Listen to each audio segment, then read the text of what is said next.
And we have motion. You see Dragon physically separating from the International Space Station, 1:32 a.m. Central Time. The International Space Station, 253 statute miles over Sedan.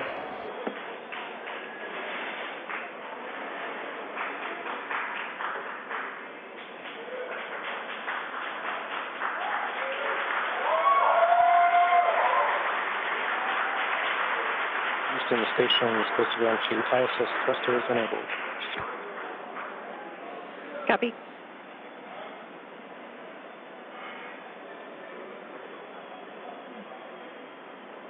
So there you can see on your screen visual confirmation. What a gorgeous shot. Dragon has undocked from the International Space Station, and we are beginning the departure. That's right, and you're going to hear the voice of David St. Jacques again. He's the one inside of the station monitoring Dragon for its departure. It's slowly backing away. Everything's looked good so far with those separation burns. Again, as Gary said, that physical separation, that undocking coming at 11:32 p.m. here Pacific. Station Houston at 2, Dragon departure burn 0, complete. So you heard us mention earlier that we have a series of 4 departure burns, starting with 0, 0, 1, 2, 3. We have confirmation that departure burn 0 has been completed. That's right, and so with that one down, we're going to start seeing Dragon begin flying actually above the International Space Station, and then coming up in just a couple of minutes, departure burn 1, the second departure burn, will be coming. That should be in about 4 or 5 minutes from now. And so we're going to see Dragon just kind of swing its way over top the space station and eventually fly out of both the keep-out sphere and the approach ellipsoid. And so the keep-out sphere is one of my favorite things. It's an imaginary sphere with about a 200-mile radius, so 200-meter radius. That would be a much bigger sphere. A 200-meter radius in all directions. And that just governs, so kind of like the approach ellipsoid, which I explained earlier, before you're in the keep-out sphere, any maneuvers with the spacecraft have to be safe and not get inside within 4 orbits. Dragon is in the corridor, and opening rate is as expected. Copy. And David St. Jacques reporting everything looking good so far. You heard him say the corridors, so they, on their overlays that they have on their laptops on board the station where they're actually monitoring Dragon, they're looking for any perturbations outside of the expected path. If they see anything that doesn't quite look right, again, they're in the loop and they can send commands, but everything going smoothly with Dragon slowly flying away. And this is kind of an animated representation of the kind of stuff that the crew is looking for. They have that corridor, so kind of that triangular shape you can see there, where they're just looking to make sure Dragon's pitch, yaw, approach, speeds, everything like that are inside of parameters as expected.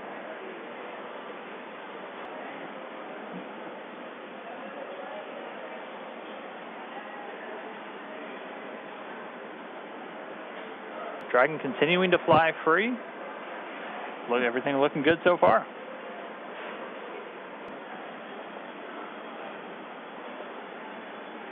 So just in case you've just tuned in, we are currently watching Dragon as it departs from the International Space Station. It's been a really smooth operation so far with the undocking procedure, and now we're moving into departure. As of right now, you can see on your screen the Dragon capsule moving away from the approach ellipsoid.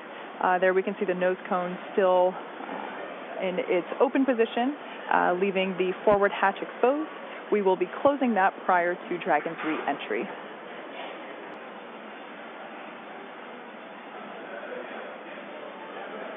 And so we're continuing to get really great views. Dragon backdrop by the inky blackness of space. You'll see the cameras are a little bit jerky in their motions. They're actually being controlled by somebody on the ground in mission control. We always like to talk about how in mission control over in Houston, that's where they actually fly the space station. That's where they control everything from the cameras and the communication to even the thermostat on board the space station. If it's too hot for the crew, they talk to the ground, and they're the ones who can turn the AC up. But so it's actually somebody at a console right now who's controlling those cameras, sending commands just to move all the pan tilt, focus everything else. They're doing it from a console on Earth while the thing is flying 250 statute miles over the Earth on the other side of the planet. Like Dan mentioned before, we're going really fast right now. We're at about 17,500 miles per hour, so everything is moving very quickly. The need to readjust the cameras very frequently is inherent due to the high velocities that we're dealing with. And so this is a view from that WB-57 airplane. You were looking at Dragon streaking across the sky on its re-entry through the Earth's atmosphere, aiming for a splashdown in just a little while from now. So it's pretty exciting that we get this shot right now, as it is our first view from planet Earth of the Dragon capsule since it lifted off from Cape Canaveral just several days ago. I will say this is a pretty rare treat to be able to see this here. And again, this video is coming from a NASA airplane that we're flying around that recovery zone there, a WB-57.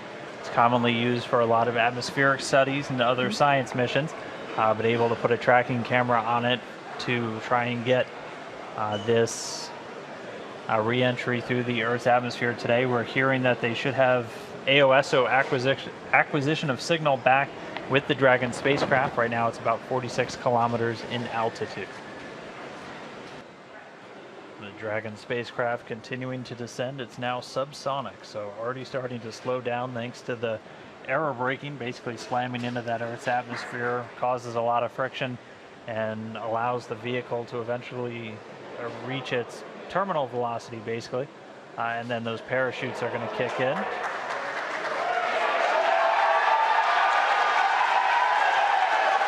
So there you have visual confirmation of the deployment of our drogue parachutes. This is the first of 2 parachute deployments.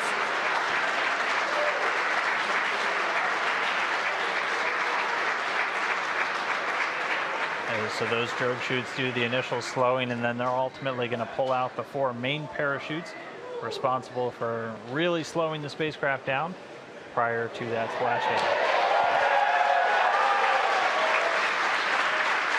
You can hear cheering here at SpaceX headquarters as the employees that have gathered around our Mission Control Center are sharing the same view as you.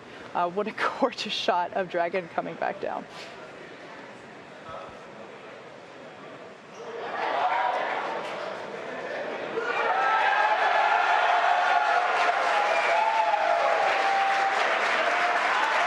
And here come the mains.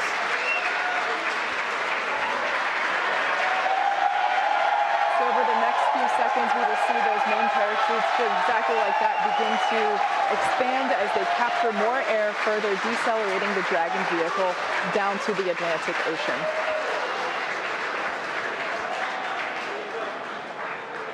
You really can't ask for a more picture-perfect shot than that. And yes, all 4 chutes now deployed. It's going to continue to descend. It's going to continue to slow down and then ultimately splash down in the Atlantic there. We're now under 1 kilometer in altitude.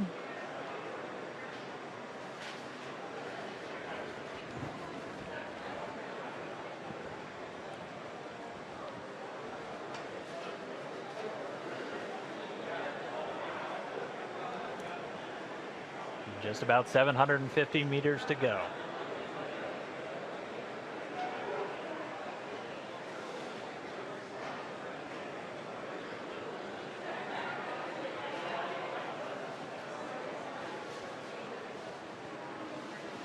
In case if you're just joining us, you can see on your screen there, Dragon has just re-entered the Earth's atmosphere after departing from the International Space Station. We have a gorgeous shot of 4 healthy parachutes deployed and slowing the vehicle down as it is approaching the surface of the Atlantic Ocean off the coast of Florida. And it's continuing to descend under those chutes. We just passed 500 meters. Everything continuing to look good via reports to all the flight control teams. Now we're at about 400 meters.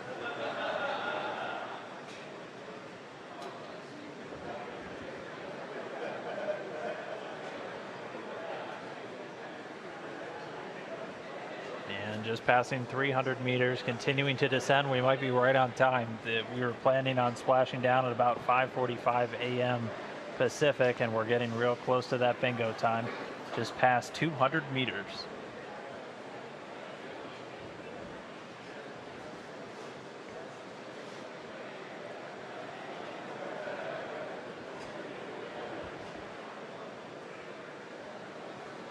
And we have confirmation that Dragon is now under 100 meters, is 100 meters above the surface of the ocean.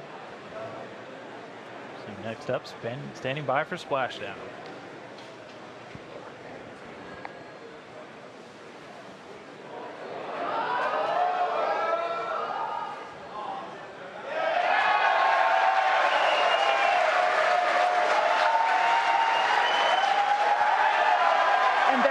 Confirmation of splashdown. Dragon has returned to planet Earth. It is now back home, and you can see on your screen our two fast boats racing out to the capsule, now in recovery. That splashdown came right on time, 5:45 a.m. Pacific, 8:45 a.m. over on the East Coast. The teams that have been ready and waiting, they were staged just a few nautical miles away. They're going to start moving in now. You can see those two fast approach boats already speeding their way towards the capsule.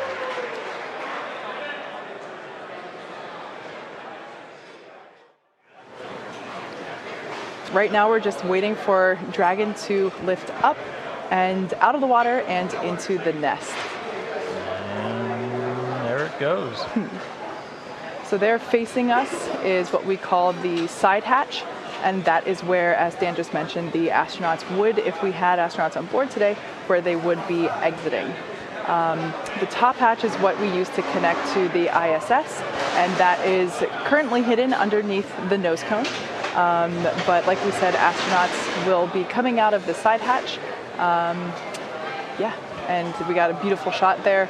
Now the hydraulic lift is coming back towards us, and it is preparing to lower the Dragon capsule into its nest.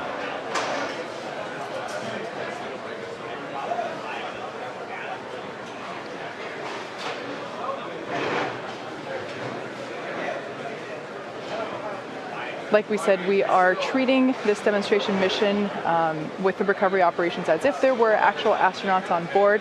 And of course, before we would be able to open the hatch, we would have to make sure that the spacecraft cabin pressure is equalized with the outside environment before doing so. So once Dragon is seated, and you can hear some cheers behind me as the remaining folks that we have here on the SpaceX team outside of mission control are cheering with the placement of Dragon into the nest there, as you can see.